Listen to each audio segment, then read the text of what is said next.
All right, good morning, everyone, and welcome to a regular meeting of a panel of utility commissioners and staff of the Public Utilities Regulatory Authority held today, Wednesday, November 17th at 10 a.m. by remote teleconference.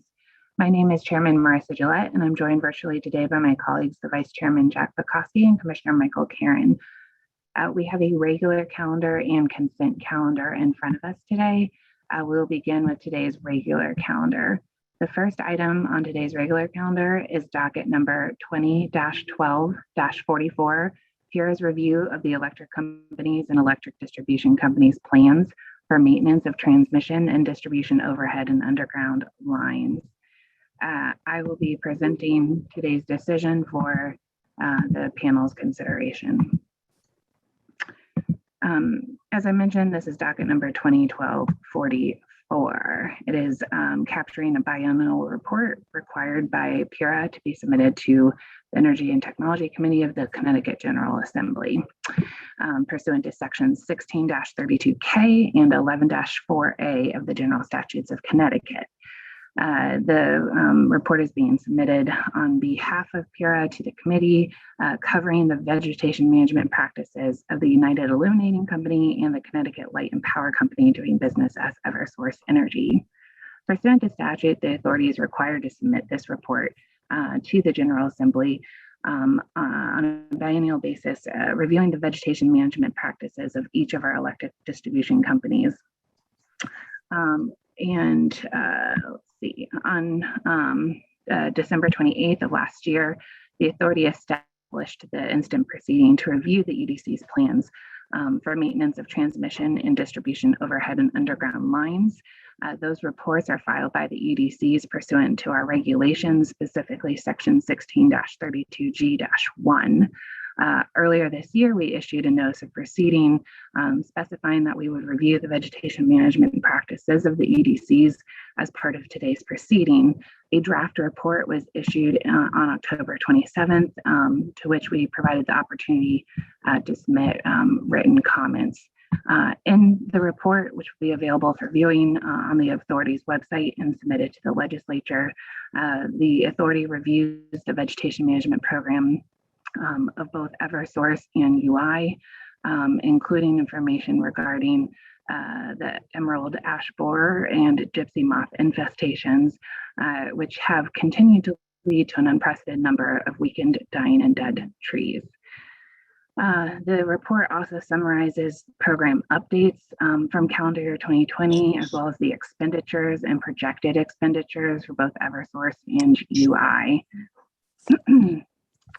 In summary, the UI's vegetation management budget for 2021 included approximately $10.5 million to complete 240 roadside miles and approximately $1.63 million to complete 14.9 miles of transmission right-of-way, including brush control and site pruning. With respect to Eversource, the report also provides a summary of their 2021 program budget and scope, specifically that it includes $25 million to complete 753 miles of backbone roadside maintenance and 2,558 miles of lateral maintenance, and $1.2 million to complete 233 miles of backbone right-of-way brush control. The budget also includes some additional funding for pruning. The report summarizes these reports, but takes no position and does not recommend any actions at this time. And again, the report is being submitted pursuant to statute. So if there are no questions or comments, I would recommend this report for the panel's consideration. I move adoption, Madam Chairman. And second. Thank you. The report has been regularly moved and seconded. Seeing no questions or comments, Mr. Bumpin, could you please take the roll? Chairman Gillette, Yes. Vice Chairman Bukowski, Yes. Commissioner Karen, Yes. Thank you. The report has been adopted. We will next move to docket number 21-06-01, the second item on today's agenda, which is the annual review of Connecticut's electric suppliers and electric distribution companies' compliance with Connecticut's renewable energy portfolio standards in the year 2020. I will present the decision for the panel's consideration. Again, this is another report required pursuant to legislation. This time it is a report on an annual basis. In today's decision, the Public Utilities Regulatory Authority reviews and determines the electric suppliers and electric distribution companies' compliance with the Connecticut Renewable Portfolio Standards, or the also known as the RPS, for calendar year 2020. In sum, the authority's investigation and this report details that for calendar year 2020, 39 companies, which includes 37 electric suppliers and the 2 electric distribution companies, Eversource and United Illuminating, who are subject to the Connecticut RPS, serving aggregate load in Connecticut of over 23 million megawatt hours.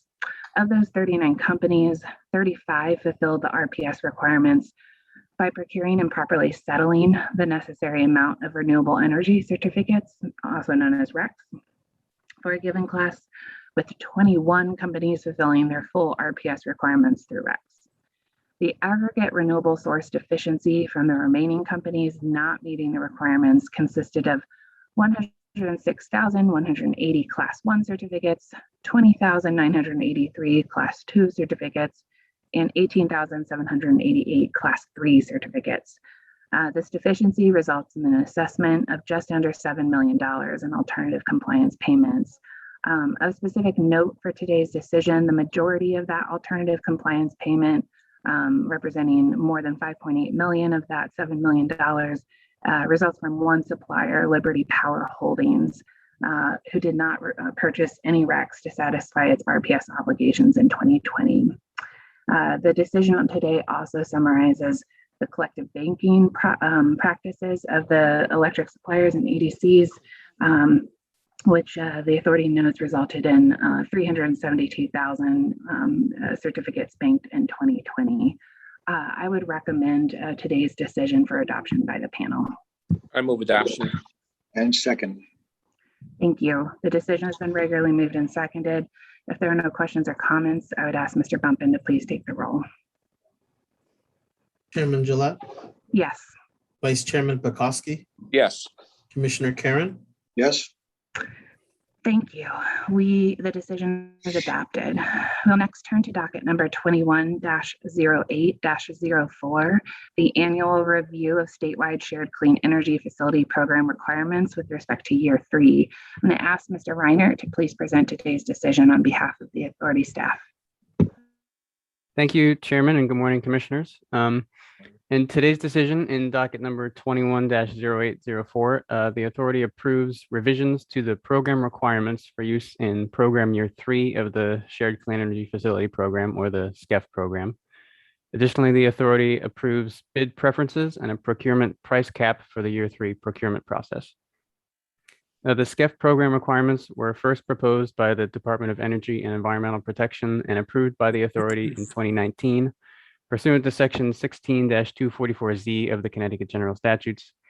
Statute specifically authorizes annual procurements conducted by the electric distribution companies for 25 megawatts of Class 1 renewable energy projects, with the goal of providing savings to specific categories of customers, particularly those with low to moderate income, low-income service organizations, and customers who reside in environmental justice communities. The EDC subsequently conducted the procurements for years 1 and 2 in 2020 and 2021, respectively. And the authority initiated this proceeding on August 26th of this year to review DEEP's proposed bid preferences and procurement price cap, and to consider modifications to the procurement process and associated documents for year 3 of the SCEF program. DEEP filed its proposed bid preferences, price cap, and revisions to the program requirements on September 10th. And the authority subsequently received written comments from stakeholders proposing additional program modifications before holding a technical meeting on October 8th. The authority issued a proposed final decision on October 22nd, received written exceptions, and held oral arguments. Today's decision, if adopted, would maintain a 20% bid preference for projects built on brownfields or landfills, and introduce a 30% bid preference for solar carports and canopies for the year 3 procurement, in order to reduce siting pressure on forest and agricultural land. The decision would also adopt a year 3 procurement price cap for projects on brownfields or landfills or that do not qualify for a bid preference equal to the highest selected bid from the year 2 procurement, or $136 per megawatt hour. Additionally, the decision would adopt a price cap for solar carports and canopies equal to approximately $155 per megawatt hour. And the decision would also incorporate language into the program requirements that broadens the eligibility of projects proposed to be built on sloped sites. Further, today's decision would adopt DEEP's proposal to require that bidders provide additional information about how they would have engaged or plan to engage with the project's host community with the intent of informing future program elements that will ensure that the benefits from projects cited in environmental justice communities flow to the host community. Finally, the decision would establish the year 3 procurement schedule with the request for proposals issued by January 21st of 2022 in order to allow enough time for the EDCs to submit the selected bids for authority review and approval by July 1st. If adopted, this decision would implement important revisions to the program requirements that better align the SCEF program with its objectives and help ensure that the benefits of Connecticut's renewable energy development are shared more equitably. Staff recommends approval. Thanks for your consideration. Thank you, Mr. Reiner. Is there a motion? I move adoption, Madam Chairman. Second. Thank you. The decision has been regularly moved and seconded. Are there any questions or comments? Okay, I would just offer my thanks on behalf of the authority to Mr. Reinert for great work on another decision. So with that, Mr. Bumpin, can you please take the roll? Chairman Gillette, Yes. Vice Chairman Bukowski, Yes. Commissioner Karen, Yes. Thank you. The decision has been adopted. We'll next turn to item 4 on today's regular calendar, docket number 20-12-30, the application of the Connecticut Water Company to amend its rate schedule reconsideration decision. Mr. Vice Chairman, are you presenting this or is Yes, I am, Madam. Yes, I am, Madam Chairman. Thank you. Thank you very much. On August 11th of this year, Connecticut Water Company filed a petition requesting reconsideration of $9.768 million adjustment made to the Connecticut Water Company excess accumulated deferred income taxes, better known as ADIT, and the equivalent reduction to allowed rate base in the Public Utilities Regulatory Authority decision dated July 28th of this year, and docket number 2012-30, application Connecticut Water Company to amend its rate schedule. Because of the amount of money involved impacting the revenue requirements and potential future cost recovery and rate impacts for the company and its customers, the authority granted a request to review the ADIT adjustment, held a hearing, issued a proposed decision on this reconsideration, received written exceptions, and held oral arguments. It should be noted that no parties in the proceeding opposed to the company's request for reconsideration of the ADIT adjustment.